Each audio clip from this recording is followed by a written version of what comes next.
Welcome back to Beckman Brothers Dairy and More, where we have Beckman Brothers Donnie, Tony, Randy, and Gerard who operate the farm, along with full-timer Alex Primer, who's been working on the farm since he was about 13 years old. Also, full-timer Sam Huber, our nephew and future farmer of America. And me, Jenny, one of the Beckman sisters, and manager of the YouTube channel. Recently, we've had some viewers ask us to get back into the milking parlor and show some of the operations in there. So today, that's what we're going to do, so join us. This parlor was built in 1983. It is April 1st, and we're here in the milking parlor with Tony and Alex. And we're going to get a little footage here in the milking parlor. It's morning.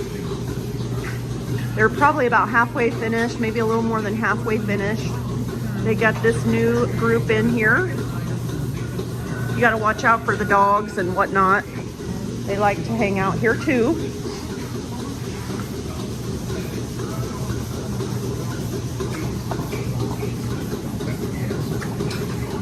Tony's using the disinfectant cleaner. So when the cows come in, they get dipped with this Valiant pre-dip. It's a disinfectant. And when they're all done getting milked, then they get the post-dip, which is a protectant, and it seals the tit.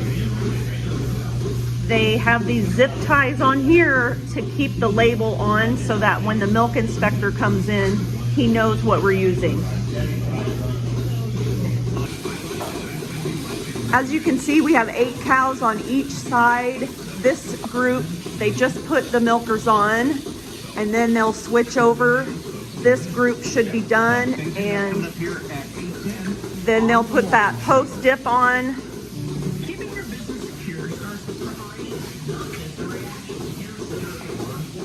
They try to keep 2 people in here milking at all times to keep it flowing well. In the early morning, it's usually Tony and Gerard to start out. And then when Alex gets here, he may take over for Tony so Tony can do the calves. And then they relieve Gerard so he can feed his goats.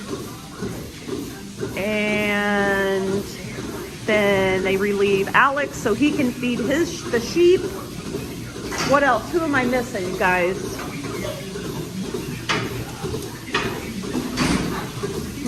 And then Sam comes in to fill in. Keep in mind that while 2 people are in the milking parlor, other daily chores need done, like moving cows around, tilling the compost barns. Randy gets the feed ready in the TMR mixer. Donnie feeds the heifers in the northwest barns, as well as feeding the dry cows.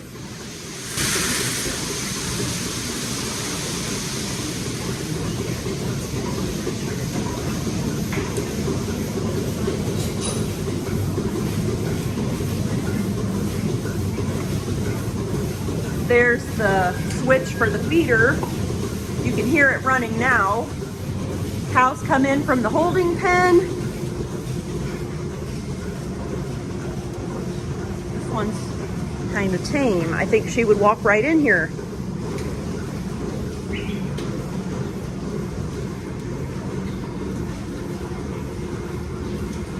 What number are you? 452?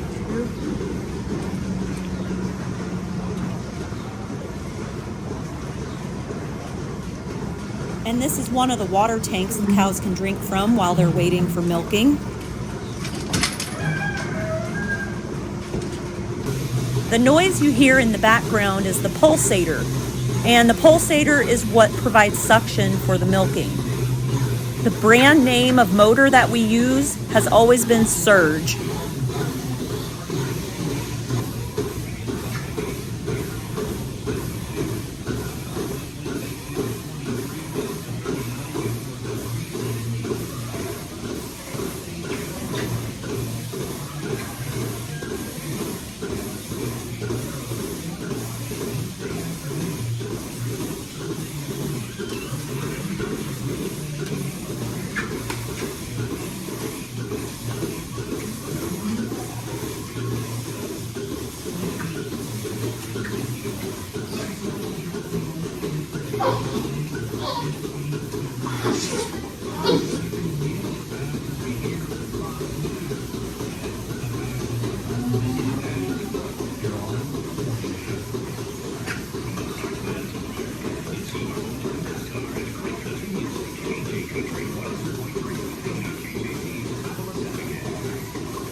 As you can see, Beckman Brothers Dairy milks Holsteins.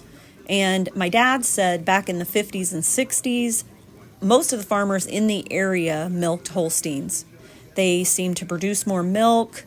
That's what they were used to. So when Dad retired, the guys continued with the Holsteins. You may see some red Holsteins in the herd because they started breeding some of those as well. From the 1970s until about 2 years ago, we produced and sold milk to DFA, or Dairy Farmers of America. And about 2 years ago, we switched to the Prairie Farms family, and so now we produce and sell to Prairie Farms.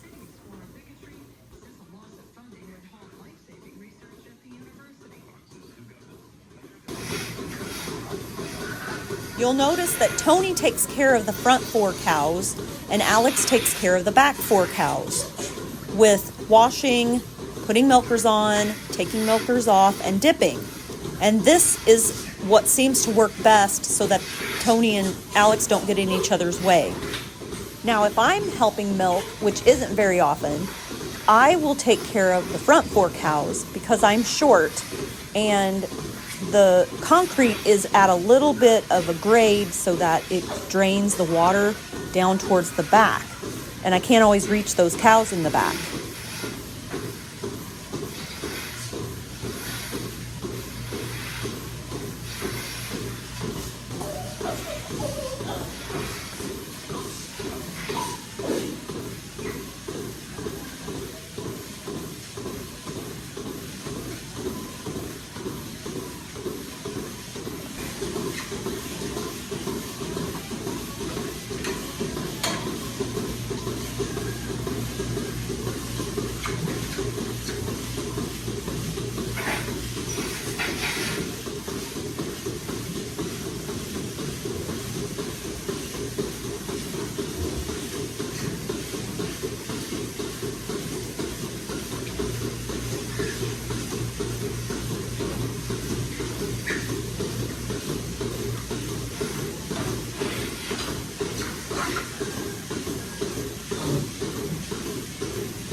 You might think we're running a chicken farm, as loud as the roosters are.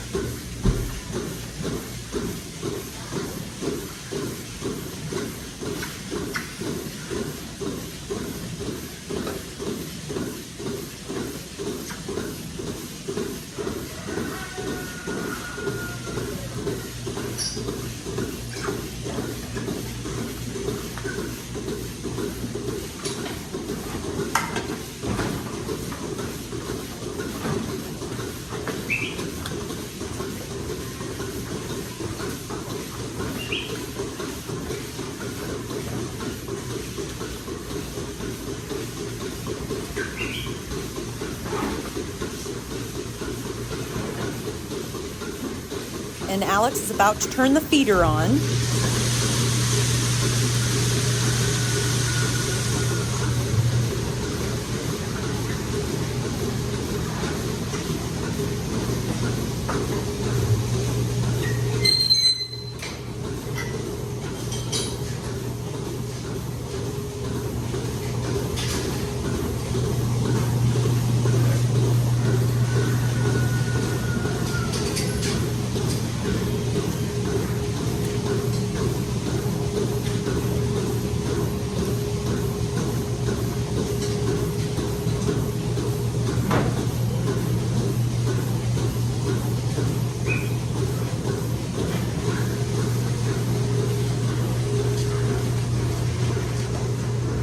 Cows are coming in really good this morning. Sometimes when it's really hot, it's hard to get them to come into the milking parlor. And Alex and Gerard and Tony, they're really good about knowing which cows prefer to come in first and which ones refuse to go in first. And some of the cows like to be the last. That gives them a little more room, and they like to be last.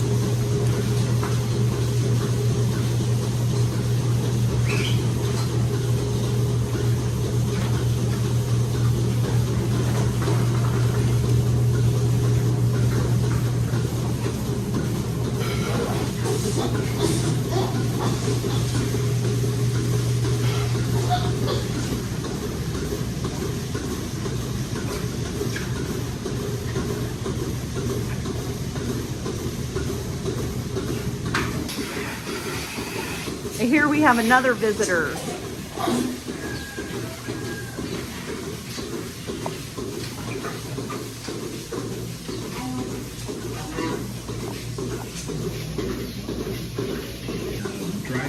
Okay, people, this is the radio show. It would get really boring in here if we didn't do something fun. So the radio show has different games you can win. Here's today's question.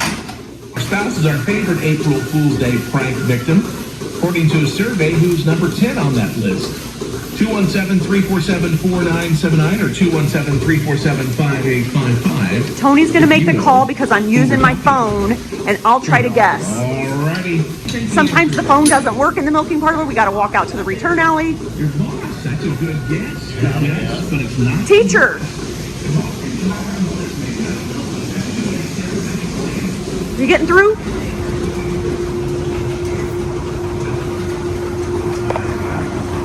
I think it's teacher. Hey, it's not teacher. It's not boss. It's not spouse. Mary. Hi, Mary. How are you? I'm great. Sibling is way closer than 10. Co-worker.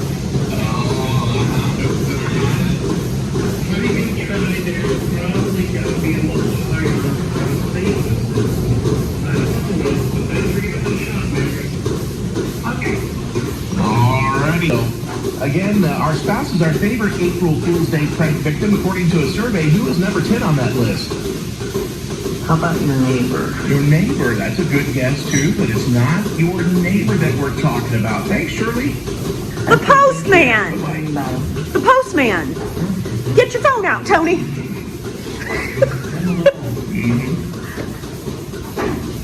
I don't know that I've ever really done this. I haven't. I don't know how to give a clue. Yeah? You're going to give a clue. I'm afraid to completely give it away. Okay. Probably better at least hold on. Okay. I have a clue too, but I'll wait. So, our spouse is our favorite April Fool's Day prank victim. According to a survey, who is number 10 on that?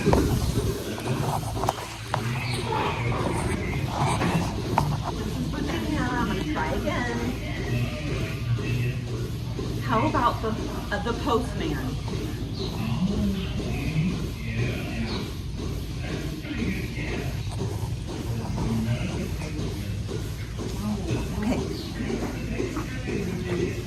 Okay, sure thing. I have another clue. I think I'll go ahead and give it. We had the answer of the postman. Right. And sometimes they don't like the postman. Yeah. Yeah. All right. If it's your dog, I can't even. All right, Casey, what do you think? How about your pet? Your pet. That's it. Yay! Congratulations. How stupid! I didn't win this time, but that won't stop me from trying again. So Tony's pulling these milkers off, and where he's hanging that, it used to be attached to an automatic takeoff. But probably when our dad retired, then the guys decided that they wanted to take that feature off. The only thing I remember about it is that the cows would sometimes get their hoofs caught in the rope that it was attached to. There was several things that were automatic in here that, when things happen with the line or Then they decided to just do things manually like this. That used to be an automatic door opening. And what do you think happened maybe? Like, It was run off an air compressor lines. so something went bad with the line. Cylinders and the air compressor. The line would start breaking and just too much to fix. So now, show them what you use. Just a pin, We just push it open again. push it open and pin it. Pin and hold through a hole so the cows can't push it open. If you only had one person working in here, it would be more convenient. But since you guys try to keep two in, you know, keeps the joints loose. Gotta climb these steps every time.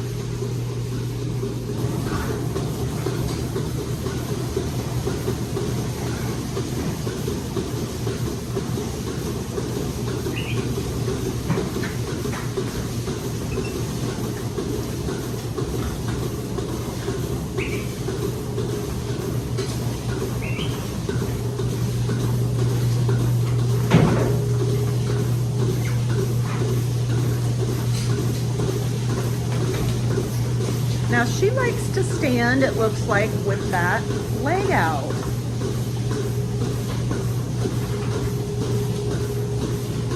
Kind of gets in the way.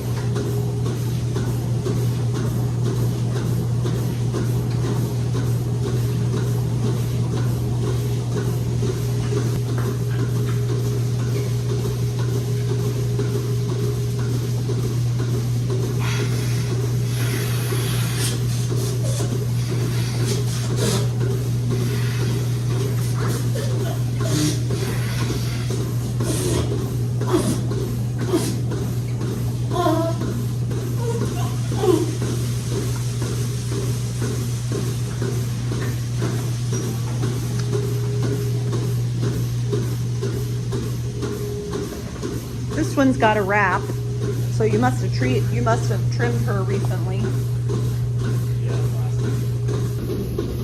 Another addition from a long time ago are these black mats. We got them out of somebody's parlor. I don't remember who. Somebody's parlor. Somebody quit milking. That's where we got them. But I don't remember how. It's been a long time ago. Yeah, I mean, so standing all the time, it's definitely makes this easier. And then does Donnie pull these up every so often Yeah, clean. to clean underneath?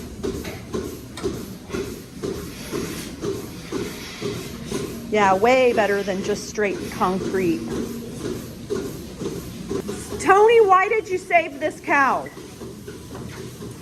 This is, we keep them in a bucket because I don't have a flow meter to measure how many pounds our cows are given, so we need to spot check the low producers. That way we know if they're too low and they're not bred, then we can sell them. If they're getting close to going dry and they're low enough on production, then they go dry maybe a little ahead of time or on time. Or if they're shortbred, again, then we have to decide, okay, are they given enough to keep them, milk them extra long, and then turn them dry ahead of time and keep them another year, which we usually do, unless they're like, maybe a trouble cow or something that's low on production but barely bred back, then we sell it. And So that's one way that you keep the cows that you're milking. You keep the high producers, and then you also are keeping your number of cows at a certain level. yes. So how many heifer calves did you have this year that will replace these in a couple years? This year, I'm just barely over 100 heifer KOs for replacements, and we got a few more to have KO, so we should be okay on replacements.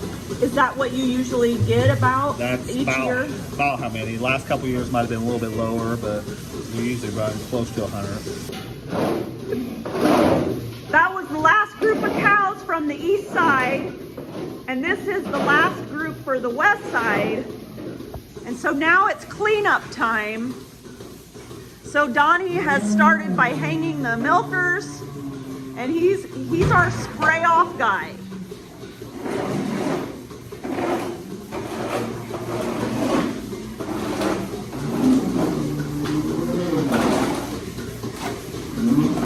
Then they're going to manually scrape the holding pen just past these gates because the tractor can't get over here to get this stuff. So they'll scrape this by hand. And I don't know what's got the bull all worked up, but he's mad.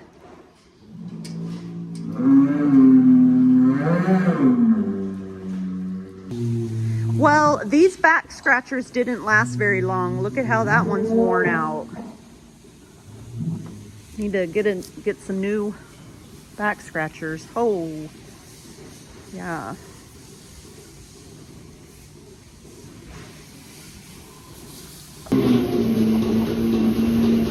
Now Donnie's putting the cups on,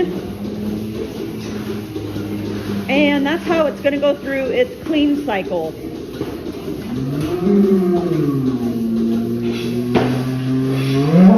Sam's going to do the scrape up.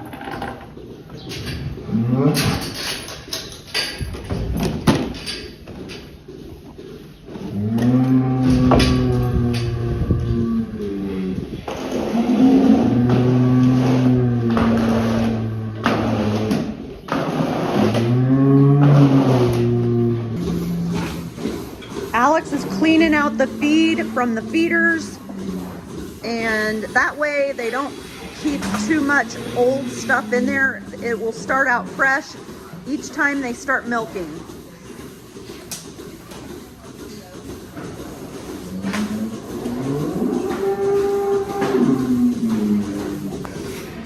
As you can see, it's all hands on deck at the end of milking, and that just makes for a quicker cleanup.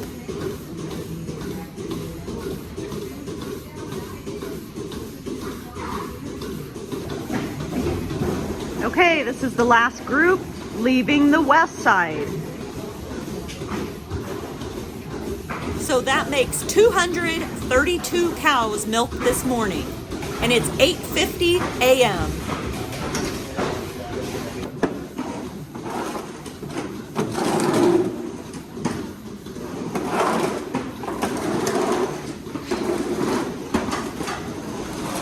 They try to scrape as much of the solid manure as they can to keep it out of the drain. If you watched our episode on cleaning out the septic system, you understand why.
Lexi. Lexi and Grit are Alex's dogs, and they are never far away from him.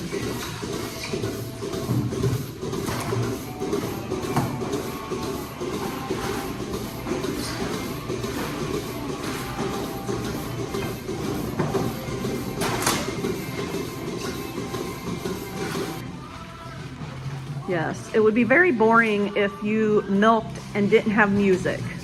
So they have the radio on almost all the time. But Donnie doesn't like the cupcake country music now, so he wants rock music. Don't you, Donnie? Yes. All right, we're gonna follow him into the milk house. Okay, take this card and I pulled the pad out, rinsed off the screen, put the pad back, or not the pad, just the screen So it can get cleaned. in here. And then have to go up here. This is a 3,000 gallon bulk tank. Loosen these two clamps. One stays on, one I gotta take off. And that switches the milk from going into the milk tank to the wash cycle. There's the wash cycle. Fine. That one it does, sometimes it's stubborn.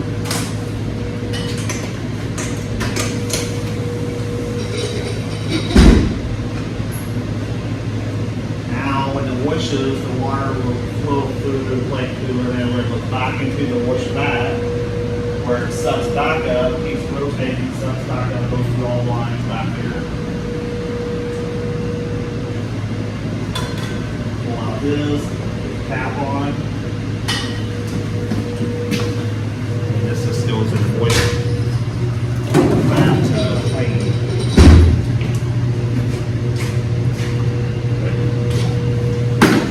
So Donnie just turned the milk pump receiving panel over to the wash setting.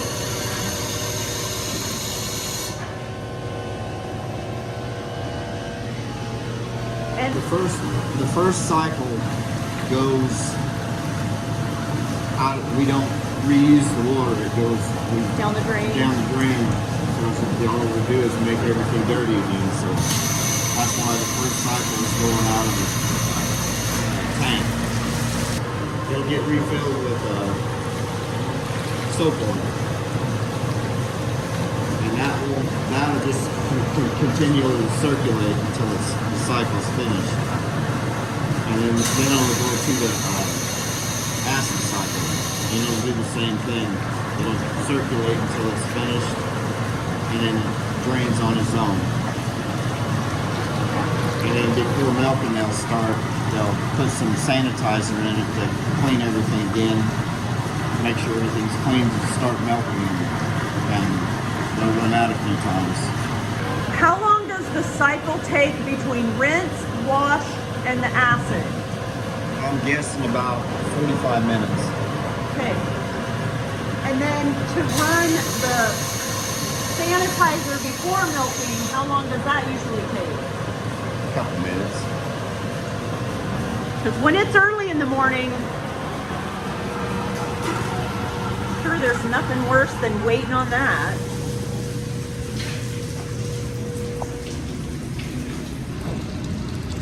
So now it's filled up and it will be ready for the wash cycle.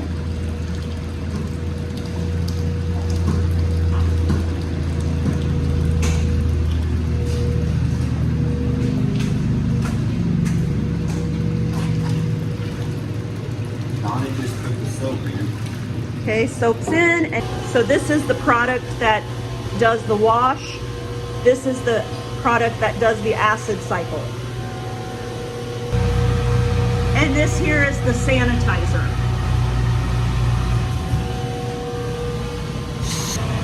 So while this is running, then Donnie's gonna go blade the concrete.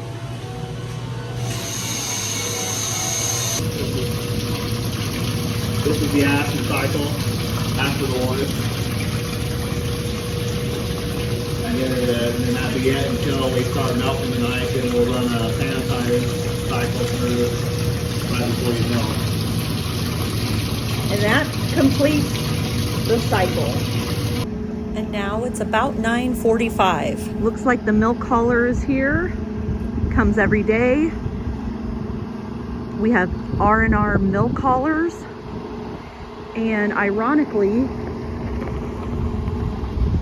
The milk haulers business is just south of the farm. They are our neighbors, and they have been hauling milk for us since the 60s. And that, my friends, is milking in the morning. So you'll have to join us next time at Beckman Brothers Dairy and More.